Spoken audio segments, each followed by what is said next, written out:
Guys এখন বাজে 12টা।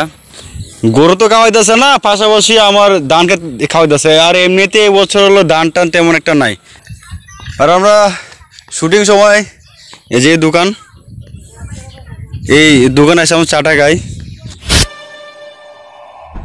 Guys এখন বাজে 12টা।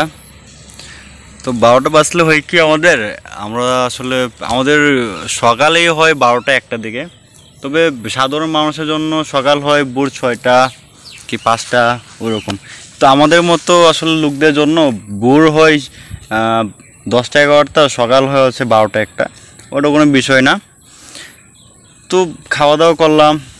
খাওয়া দাওয়া করার পর আমি আসলাম আমাদের শুটিং স্পটে আসলাম। আজকের ব্লগটা হচ্ছে আমাদের শুটিং স্পট নিয়ে। আমরা মূলত যে জায়গাতে বসে আমরা শুটিং করি, আমরা যে জায়গাতে বসে আড্ডা দিই, ওই জায়গাটা আজকে আমি দেখাবো। আশা করি আপনাদের ভালো লাগবে, আমার সাথে থাকবেন, দেখেন কি আছে আমাদের আজকের ব্লগে। তো চলুন এক এক করে আপনাদের দেখাই আমি। গাইস আমরা চলে আসলাম আমাদের শুটিং স্পটে। তো এখানে আসার পর যে জিনিসটা আমাদের প্রথমে নজর কাড়লো সে বিষয়টা হচ্ছে তুফান। তুফান তুফান তুফান এদিকে তাকাও। আসলে এই ছেলেটা জীবনে গরু ছাগল ধরে নাই, আজকে কোন দুঃখে আজকে গরু নিয়ে আসছে। তাও সমস্যা নাই, ভালো কাজের ছেলে কাজ করতেছে। কিন্তু সমস্যা হলো গিয়া এই যে আপনারা ধান দেখতে পাচ্ছেন, এই যে এই ক্ষেত, এই যে তারপরে যে ওইটা রাস্তার ওই পাশে, রাস্তার এই পাশে সমস্যা হইতেছে গরু তো খাওয়াইতেছে না, পাশাপাশি আমার ধানকে খাওয়াইতেছে। আর এমনিতে এবছর হলো ধান টান তেমন একটা নাই। এই যে বিলে কিন্তু তেমন ধান নাই। এত বন্যা হয়েছে এবছর, বন্যায় সব ধান খায় লাইছে। তার মধ্যে আবার এই সব কি কমু। শুটিং সময় এই যে দোকান, এই দোকানে এসে আমি চাটা খাই মাঝে মাঝে। এই হচ্ছে আমাদের দুয়ারা একাডেমি, দায়েরপাড়া গ্রামে অবস্থিত। আমরা মূলত এই একাডেমিতেই আমরা আমাদের শুটিং করে থাকি।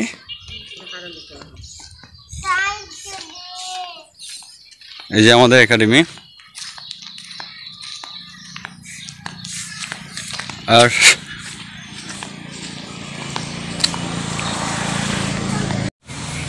আরেকটা কথা হচ্ছে আব্বাজান মানে হুবহু কপি যে আমরা করছি, দেখেন এই জায়গাতে আমরা করছি। এই যে আপনারা যারা যারা দেখছেন আব্বাজান শুটিংয়ে, ওই 3 না 4 মিনিটের একটা ভিডিও।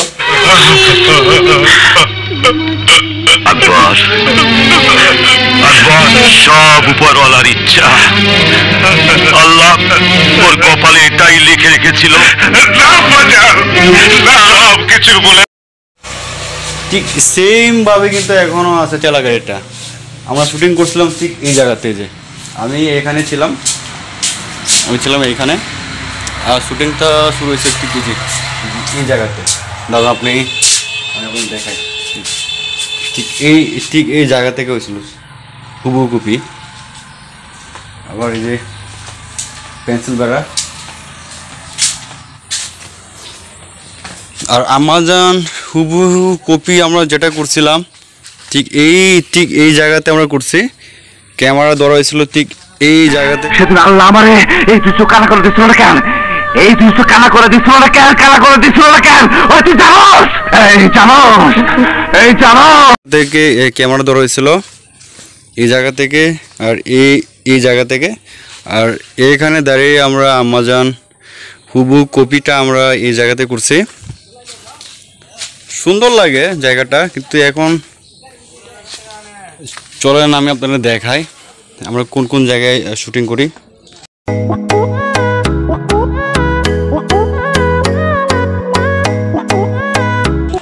আর ওই যে রুম, আমাদের একজন অ্যাক্টর মিখাইলের রুম, ওটা মিখাইল যেতে এখন নাই, আমরা আর একটু পর দেখাবো রুমটা। ওটা আমরা হচ্ছে শুটিংয়ের জন্য ব্যবহার করি। আর এই যে এটা তো হচ্ছে একাডেমি, এটা হচ্ছে একাডেমি।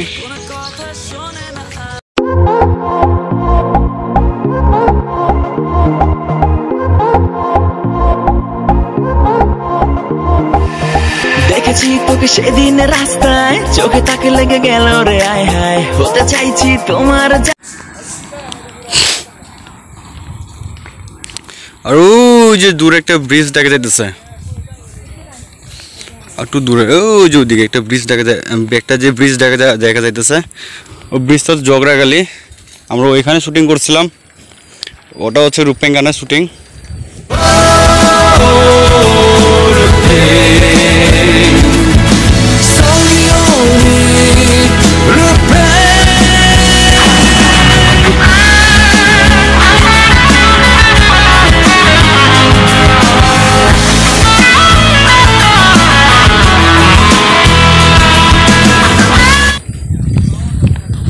আর দেখেন কি সুন্দর আমাদের এলাকাটা দেখছেন তোর গরুর নাম কি রে নাতুয়াইল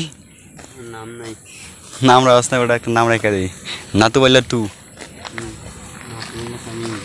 নাতুয়াইল ইজ কামিং জায়গাগুলো মোটামুটি অনেক সুন্দর আর আমাদের চুলকানি হাইরে শালার চুলকানি এই শুটিংটা হয়েছে ঠিক এই জায়গায় ওই যে একটা জাম গাছ আছে ওই জাম গাছ থেকে আমরা আমাদের শুটিং শুরু করছি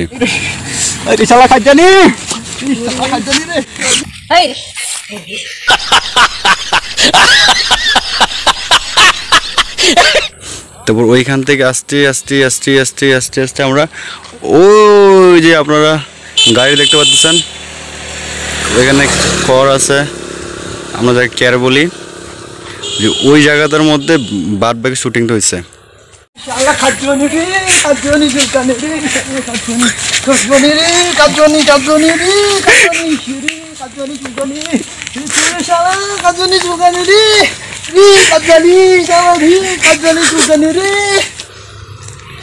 ওই আরেকটা কথা না বললেই নয় আমরা যত ভিডিও আমরা তৈরি করছি আসলে আমাদের মধ্যে কেউ কখনো কোনো স্ক্রিপ্ট লিখে নাই আমরা স্ক্রিপ্ট ছাড়াই আমরা সবসময় আমরা শুটিং করে গেছি তো স্ক্রিপ্ট ছাড়া শুটিং করলে হয় কি যে আমরা শুধু একটা কাহিনী তৈরি করি ওই কাহিনীর মানে ওই তৈরি করার পর আমরা চিন্তা করি যে কে কোন চরিত্র অভিনয় করবে তারপর সে ওই চরিত্রে ঢুকে যায় তখন তাকে আমরা শুধু বলে দিই যে তোর কাম হলো তুই গেলি এমনি যাবি ঘটনা তুই গেলি ওই দিকে নিয়ে যাবি আর তুই গেলি ওইদিকে মানে হ্যান তেন মুক্ত আর কিনা মানে আমরা লোক কোনো স্ক্রিপ্ট লিখি না শুধু আমরা বলে দিই যে জিনিসটা যে তুই এরকম করবি তুই এরকম করবি মানে কাহিনীটা ওই দিকে গেলেই হয়েছে তারপর নিজের মন থেকে যেরকম আসে যেরকম কথাবার্তা বা যেটা করতে ইচ্ছা করে ঠিক ওইরকমভাবে করলে হয়েছে না এরকম না তো বল আজকের ব্লগটা এ পর্যন্তই দেখা হচ্ছে অন্য কোনো ব্লগে অন্য কোনো স্থানে ততক্ষণ ভালো থাকবেন সুস্থ থাকবেন আর সব সময় আমাদের পাশে থাকবেন দেখা হচ্ছে অন্য কোনো জায়গায় বাই